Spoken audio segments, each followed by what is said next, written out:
संपत्ति हमें हर रूप में प्यारी होती है और घर परिवार समाज में जहाँ भी हम देखें तो संपत्ति का ही झगड़ा चारों तरफ फैला हुआ है कि माता पिता भाई बंधु जिस किसी की भी संपत्ति मुझे चाहिए थी वो पूरी नहीं मिली, दूसरे भाई को ज़्यादा मिल गई, बड़े भाई को कम मिलनी चाहिए थे, उसने ये इस पे कब्जा कर लिया। ये सारी शिकायतें आपको और कोर्ट में जो मुकदमे चल रहे हैं उसमें 50% संपत्ति से रिलेटेड मामले हैं किन्हीं किन्हीं किन्हीं रूपों में।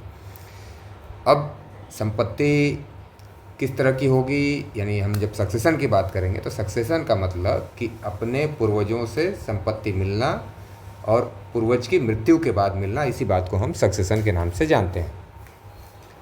तो ये पूर्वज की संपत्ति कितने प्रकार की होती है और किस रूप में मिलती है, तो संपत्ति को यदि हम लोग डिवाइड करने की कोशिश करें तो संपत्ति मूल रूप से एक एंसेस्ट्रल प्रॉपर्टी, यानी कि हम कह रहे हैं कि खानदानी संपत्ति या संयुक्त परिवार की संपत्ति, और दूसरी संपत्ति जो कि स्व अर्जित संपत्ति। तो यानी यदि हम लोग संपत्ति को डिवाइड करें तो पारिवारिक संपत्ति कह सकते हैं हम लोग, पारिवारिक, और दूसरी हो गई स्व अर्जित। स्व अर्जित तो जो स्व अर्जित संपत्ति है, खुद से अर्न की गई, इसके सक्सेशन का तरीका अलग होता है। और पारिवारिक जो संपत्ति है, इसी को हम संयुक्त परिवार की संपत्ति भी कहते हैं, इसी को हम मिताक्षरा विधि के तहत मिलने वाली संपत्ति भी कहते हैं। और स्व अर्जित संपत्ति चाहे पारिवारिक संपत्ति में भी फिर दो नियम लागू हो जाते हैं, पुरुषों के मामले में और महिलाओं के मामले में। तो पुरुष या महिला, तो पुरुष से संबंधित जो संपत्ति का नियम है उत्तराधिकार का, उसकी बात हम लोगों ने पिछले वीडियो में की हुई है, लिंक इसके डिस्क्रिप्शन में मिल जाएगा, आप वो वीडियो देख सकते हैं। यानी उसकी बात हिंदू उत्तराधिकार अधिनियम की धारा 8 से 13 तक की गई है, और महिलाओं की संपत्ति के उत्तराधिकार की बात धारा 15 और 16 में की गई है मुख्य रूप से। और बाकी जो कुछ नियम हैं वो बाद की धाराओं में, यानी 20, 21, 22 के धाराओं में भी कुछ सक्सेशन से संबंधित बातें की गई हैं, लेकिन मुख्य बात जो है वो 15 से 16 में की गई है। तो अब महिला से संबंधित उत्तराधिकार के नियम क्या हैं, पहली बात, और उस महिला में भी वो हिंदू महिला हो, क्योंकि ये व्यक्तिगत विधि होती है, व्यक्तिक विधि हम इसे पर्सनल लॉ कहते हैं। तो हिंदुओं की विधि अलग है, क्रिश्चियन की विधि अलग है, मुस्लिम की विधि अलग है। तो इसका मतलब पूरा अर्थ निकलेगा यदि, तो क्या इसका अर्थ निकलेगा कि हिंदू महिला की वैयक्तिक संपत्ति के संदर्भ में उत्तराधिकार का नियम, यानी जो उसकी एंसेस्ट्रल प्रॉपर्टी है उसकी बात नहीं हो रही है, जो वंशानुगत उसकी संपत्ति है उसकी बात नहीं हो रही है। तो आज के इस सेशन में हम लोग बात करेंगे हिंदू महिला की व्यक्तिगत संपत्ति। व्यक्तिगत संपत्ति का मतलब कि उसने स्वयं उसे अर्जित किया हो, अपने सैलरी से, अपने पेमेंट से, उसको किसी ने दान दे दिया, उसको किसी ने विल कर दिया, तो इस तरह की प्रॉपर्टी को हम लोग कह रहे हैं वैयक्तिक संपत्ति। और इस व्यक्तिगत संपत्ति का सक्सेशन कैसे होना, इसी को जानना है आज के इस सेशन में हम लोगों को। आप देख रहे हैं न्याय दृष्टि और मैं पवन। अब इस उत्तराधिकार का मतलब क्या होता है, तो उत्तराधिकार का मतलब कि किसी व्यक्ति की मृत्यु के बाद उसके जो एयर्स हैं, उसके जो वारिस हैं, उनको संपत्ति मिलना, इसी बात को हम लोग उत्तराधिकार के नाम से जानते हैं। अब महिला के मामले में उत्तराधिकार के नियम क्या हैं, तो इसकी बात यदि की जाए तो हिंदू उत्तराधिकार अधिनियम 1956, हिंदू सक्सेशन एक्ट 1956 अवसीयती उत्तराधिकार को संहिताबद्ध करता है। यानी यदि उस व्यक्ति ने विल कर दी तो सारा मैटर चला जाएगा इंडियन सक्सेशन एक्ट में, और इसी एक्ट की धारा 30 डील करती है, लेकिन पूरा प्रोविज़न यहाँ पे वसीयत से संबंधित नहीं किया गया है। तो वसीयत से रिलेटेड सारे प्रोविज़न किए गए हैं इंडियन सक्सेशन एक्ट में, और वहाँ पे विस्तृत विवरण उसका दिया गया है। लेकिन इस अधिनियम में केवल सक्सेशन की बात की गई है, मुख्य रूप से वसीयत की बात नहीं की गई है। तो इसी वजह से ये कहा जा रहा है कि अवसीयती उत्तराधिकार को संहिताबद्ध करता है, यानी वसीयती उत्तराधिकार को यहाँ पे स्थान नहीं दिया गया, केवल जिक्र उसका धारा 30 में कर लिया गया, बाकी कोई उल्लेख नहीं किया गया। तो महिलाओं के उत्तराधिकार को धारा 15 और 16 के तहत नियंत्रित किया गया है। पुरुषों के मामले में धारा 8 में बात की गई है, वही बात की जा रही है कि पुरुषों के विपरीत महिलाओं के लिए अलग व्यवस्था की गई है, यानी उस धारा 8 से 13 में महिलाओं का उल्लेख नहीं किया गया। महिलाएं उत्तराधिकारी तो हो सकती हैं, लेकिन महिला की संपत्ति नहीं होगी धारा 8 से लेकर के 13 तक। अब धारा 15 क्या कह रही है, तो सामान्य नियम बताती है धारा 15, और 15 में भी 15(1) जो है वो सामान्य नियम बता रहा है, जनरल रूल बता रहा है। जब कोई महिला बिना वसीयती, ये विशेष रूप से ध्यान देने वाली बात है कि यदि महिला ने वसीयत कर दी तो फिर पूरा ये धारा 15 या 16 या 15(1), 2 कुछ भी सीन में नहीं आएगा। तो संपत्ति इस क्रम में जाती है। सबसे पहले यदि उसके पास पुत्र है, पुत्री है या उसका पति है तो तीनों को बराबर बराबर हिस्सा दे दिया जाएगा। दूसरा, पति के उत्तराधिकारी को, यदि इनमें से कोई नहीं है तो पति के उत्तराधिकारी को, और इन दोनों में से कोई नहीं है तो माता और पिता को संपत्ति चली जाएगी महिला की, और माता पिता भी नहीं है तो पिता के उत्तराधिकारी को, और अंत में यदि पिता के भी कोई उत्तराधिकारी नहीं है तो माता के उत्तराधिकारी को। पिता के उत्तराधिकारी का मतलब कि अगर बच्चे के सेंस में देखें तो नाना के उत्तराधिकारी को, और नाना के यहाँ भी कोई नहीं है तो नानी के उत्तराधिकारी को संपत्ति चली जाएगी। और माता पिता के सेंस में बात की जाए बच्चे के सेंस में तो ये हो गए बच्चे के नाना और नानी। यह क्रम श्रेणीबद्ध है, एक श्रेणी अगली पीढ़ी को बाहर करती है। जैसा मैंने कहा कि ये वाला व्यक्ति नहीं होगा तो दूसरे नंबर के व्यक्ति को, दूसरा वाला व्यक्ति नहीं है तो तीसरे को, तीसरा भी नहीं है कोई तो चौथे को, और चौथे में भी कोई नहीं है तो पाँचवें को। इसी क्रम में संपत्ति मिलेगी। और यदि एक श्रेणी में कोई है, जैसे एक नंबर में कोई है तो सभी को बराबर, और इसमें जो कोई भी होगा सबको बराबर संपत्ति मिलेगी। अब विशेष नियम की बात की गई है धारा 15(2) में, और यहाँ क्या की जा रही है बात कि स्रोत के आधार पर संपत्ति यानी सक्सेशन में जाएगी या उत्तराधिकार में जाएगी। Special rule principle of source of property, यानी प्रॉपर्टी किस सोर्स से आई है, यानी महिला के पास संपत्ति किस सोर्स से आई, इसका ध्यान रखते हुए उत्तराधिकार का नियम लागू होगा। तो अब क्या यहाँ पे कहा जा रहा है, यह महिलाओं के उत्तराधिकार की विशेषता है, यानी ये मेल के मामले में ये सब बातें, रिसोर्स की बात नहीं की गई है, प्रॉपर्टी किस सोर्स से या रिसोर्स से आ रही है। अब नियम इसमें क्या बताया जा रहा है कि संपत्ति अपने स्रोत से वापस जाती है, यानी जिस स्रोत से आई थी वो उसी स्रोत के पास चली जाती है। यही सिंपल सा यहाँ पे नियम बताया गया।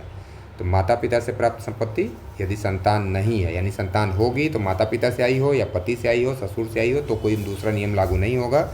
यदि बच्चे हों, पति हों, तो फिर ये सोर्स वाला नियम भी लागू नहीं होगा, तब सिंपल 15(1) ही लागू हो जाएगा। तो ये सिंपल बात कही जा रही है कि यदि संतान नहीं है तो पिता के उत्तराधिकारियों को जाएगी। पति ससुर से प्राप्त की गई संपत्ति है और संतान नहीं है तो पति के उत्तराधिकारियों को जाएगी, यानी संतान होने पर 15(2) लागू नहीं होगा। सिंपल सी बात ये कही जा सकती है।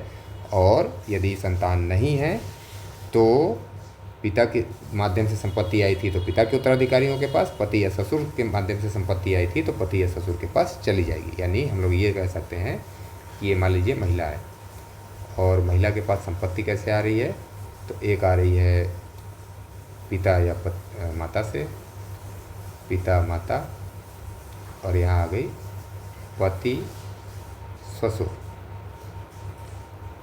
तो अगर पति या ससुर से आई थी तो फिर महिला से पति या ससुर के पास उल्टी चली गई, और माता पिता से आई थी तो माता पिता के पास चली गई। बिल्कुल सिंपल सा ये रूल पूरे धारा 15(2) में बताया जा रहा है। यह नियम 15(1) पर प्रभावी होता है, यानी यदि ये बच्चे नहीं होंगे और सोर्स से आई होगी प्रॉपर्टी माता या पिता या यानी कि पति से या ससुर से, तो फिर धारा 15(1) का नियम लागू नहीं होगा। तो इसका मतलब धारा 15(1) में बात क्या कही गई है, तो धारा 15 में जो बात की जा रही है वो पर्सनल अपनी प्रॉपर्टी, अपनी अर्निंग की बात की जा रही है कि यदि उस महिला ने संपत्ति स्व अर्जित की होगी, उसे विल में संपत्ति मिली होगी, उसे गिफ्ट में मिली होगी, तब उस संपत्ति की बात 15(1) में की जा रही है। और यदि संपत्ति माता पिता से उसे विरासत में मिली होगी, ससुर या पति से विरासत में मिली होगी, तो नियम लागू हो जाएगा 15(2) का। सिंपल सी यही बात धारा 15(1) और 15(2) में की जा रही है। अब इसके वितरण का तरीका क्या होगा, तो जैसा मैंने ऊपर कहा कि एक श्रेणी में जो व्यक्ति होगा तो उसमें सभी को बराबर, यानी एक नंबर के सभी व्यक्तियों को बराबर, 2 नंबर में कोई व्यक्ति है तो सभी को बराबर, 3 नंबर में कोई है तो सभी के बराबर, और 1 नंबर दूसरे को बाहर कर देगा, दूसरा तीसरे को बाहर कर देगा, चौथा पाँचवें को, यानी सभी एक दूसरे को बाहर करते चले जाएंगे। यानी इस कहने का मतलब क्या निकला कि 1 नंबर में कोई व्यक्ति है तो दूसरे को कुछ भी नहीं मिलेगा, और दूसरे के नीचे भी जो कोई भी होगा उसको किसी को कुछ भी नहीं मिलेगा, और 2 नंबर में कोई होगा तो तीसरे चौथे पाँचवें को कुछ नहीं मिलेगा। ये सिंपल सी बात यहाँ पे कही जा रही है कि मैनर ऑफ डिस्ट्रीब्यूशन। तो इसका तरीका क्या है, एक ही श्रेणी के उत्तराधिकारी समान रूप से संपत्ति लेते हैं। मैंने पहले ही कहा कि 1 नंबर में जो कोई होगा सबको इक्वल, यानी अगर एक बेटा है, एक बिटिया है और एक पति है तो तीनों को 1/3 प्रॉपर्टी मिल जाएगी। ये सिंपल सी बात की जा रही है कि सभी को समान रूप से मिलेगा। पूर्व मृत्यु बच्चे प्रतिनिधित्व के आधार पर हिस्सा लेंगे, यानी मान लीजिए कि ये बेटा था, इसकी डेथ हो गई तो बेटे के यदि कोई बेटा है यानी सन है इसका, तो एक हिस्सा तो 1 नंबर के पुत्र या पुत्री को मिल गया, एक हिस्सा पति को मिल गया, और जिस बेटे की डेथ हो गई थी या जिस बिटिया की डेथ हो गई थी उसके बेटे या बिटिया को 1/3 मिल जाएगा। यही बात यहाँ पे कही जा रही है कि पूर्व मृत बच्चे के बच्चे प्रतिनिधित्व के आधार पर हिस्सा लेंगे। यानी अब प्रतिनिधित्व किसका करेंगे, इस 2 का प्रतिनिधित्व करते हुए 2 का हिस्सा ये ले लेंगे और जितने होंगे ये आपस में उतना शेयर इनका हो जाएगा। धारा 15(2) के मामलों में संपत्ति स्रोत के अनुसार वितरित होती है, पहले ही बात कर ली हम लोगों ने। अब इसकी मुख्य विशेषताएं क्या हैं कि जब हम लोगों ने मेल के बारे में सक्सेशन की बात की थी तो वहाँ क्लास 1 के एयर की बात की गई थी, क्लास 2 के एयर की बात की गई थी। तो उस तरह की कोई यहाँ पे अवधारणा की बात नहीं की गई है, लेकिन क्लास 1 क्लास 2 के एयर्स होंगे यदि, जब हम कह रहे हैं कि माता के एयर्स, पिता के एयर, पति के एयर, तो स्वाभाविक है कि ये नियम लागू अप्रत्यक्ष रूप से हो जाएगा, लेकिन इस तरह का कोई वर्णन यहाँ पे नहीं किया गया है। संपत्ति के स्रोत को यहाँ पे महत्व दिया गया है, जैसे हम लोगों ने ऊपर डायग्राम से ही बात की थी, जैसे संपत्ति आ रही है उसी तरह से रिवर्स हो जा रही है, इसमें कोई इब्बट नहीं होगा। यह केवल महिलाओं के उत्तराधिकार में लागू होता है, क्योंकि पुरुषों के मामले में ये सिद्धांत लागू नहीं होता है। वहाँ सोर्स का नियम की बात नहीं की गई है या इस तरह का नियम लागू नहीं होता। संपत्ति को मूल परिवार में वापस भेजा जाता है इस नियम के अंतर्गत। पति के उत्तराधिकारियों को प्राथमिकता दी जाएगी, यदि हम सोर्स वाले नियम को अलग करें तब, और सोर्स वाला नियम होगा तब पति के उत्तराधिकारियों को प्राथमिकता नहीं दी जा रही है। क्योंकि हम लोगों ने ऊपर जैसा कि डायग्राम से देखा कि जब सोर्स की बात आ रही है तब पति या पति के उत्तराधिकारियों को वरीयता नहीं है, और जब स्वअर्जित संपत्ति होगी महिला की तब पति के उत्तराधिकारियों को, यानी बात की जा रही है कि उसके बच्चे होंगे, पति होंगे तो पति को, और पति बच्चे नहीं हैं तो पति के उत्तराधिकारियों को, यानी सेकंड लेवल पे पति के उत्तराधिकारी थे, इसलिए हम कह रहे हैं कि पति के उत्तराधिकारियों को वरीयता दी जाए।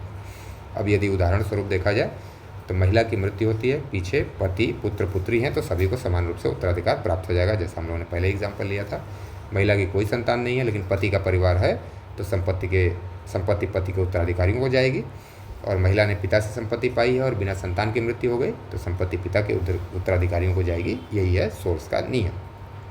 अब इससे संबंधित यदि कुछ सुप्रीम कोर्ट के जजमेंट की बात की जाए तो भगत राम वर्सेस तेजा सिंह, ये 2002 का सुप्रीम कोर्ट का जजमेंट है। यहाँ क्या कहा सुप्रीम कोर्ट ने, स्रोत आधारित उत्तराधिकार को मान्यता दी न्यायालय ने। माता पिता से मिली संपत्ति उन्हीं के उत्तराधिकारियों को वापस जाती है। पति के उत्तराधिकारियों को माता पिता पर प्राथमिकता दी जाती है जब उस यानी कि 15(1) वाली कैटेगरी में संपत्ति होगी तब। अरुणाचला गौंडर वर्सेस पुन्नुस्वामी के मैटर में 2022 में सुप्रीम कोर्ट ने उन्हीं बातों को दोहराया। महिला को पिता से मिली संपत्ति उसकी पूर्ण एब्सोल्यूट संपत्ति होती है, लेकिन उत्तराधिकार धारा 15 के अनुसार ही होगा। एक पुत्री अपने पिता की स्वअर्जित संपत्ति पुत्र की भांति पाने की हकदार होती है, और मृतक हिंदू पुरुष के संतान न होने पर संपत्ति की हकदार पुत्री होगी, न कि मृतक के सपंड। यानी यदि पुत्री है तो पुत्री हकदार होती है पिता की संपत्ति की, और फिर पति के जो दूसरे वारिस हैं वो उससे वंचित हो जाते हैं। ये तो सामान्य नियम है, और इसके अंतर्गत उसने कोई संपत्ति पाई होगी तब फिर वही सोर्स के नियम के अनुसार संपत्ति को ट्रांसफ़र किया जाता है, यानी सक्सेशन का नियम लागू होता है। और ये बात किस सेंस में कही जा रही है कि जब हम लोगों ने देखा था कि पुरुष की मृत्यु पे उत्तराधिकार का नियम, यानी हिंदू पुरुष की मृत्यु पे उत्तराधिकार का नियम, तो हिंदू पुरुष की मृत्यु होने पर उसकी संपत्ति उसके पुत्र और पुत्री दोनों को बराबर बराबर दी जा रही थी, और उसमें माता और विधवा को भी हिस्सा दिया जा रहा था। तो यही बात की जा रही है कि यदि किसी व्यक्ति की मृत्यु हो रही है, हिंदू की मृत्यु हो रही है, और उसके पास पुत्री है, तो पुत्री हिस्सेदार होगी, उसके दूसरे दायाद या उसके गोत्रज या जो दूसरे रिलेटिव हैं उनको संपत्ति नहीं जाएगी।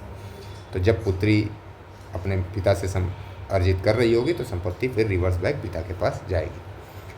अब इसके बाद यदि तुलना की जाए हिंदू पुरुष के उत्तराधिकार के नियम और महिला के उत्तराधिकार के नियमों की, तो तुलना का आधार क्या है, तो प्रावधान। तो पुरुष के उत्तराधिकार की बात धारा 8 में की गई है सक्सेशन एक्ट के, और महिला से संबंधित उत्तराधिकार के नियम की बात धारा 15 में की गई है। वर्गीकरण की बात अगर की जाए तो वर्ग 1 और वर्ग 2 के दयादों के रूप में, यानी क्लास 1 क्लास 2 के एयर्स की बात की गई है पुरुष के मामले में, और महिला के मामले में इस तरह के किसी वर्ग की क्लास की बात नहीं की गई है।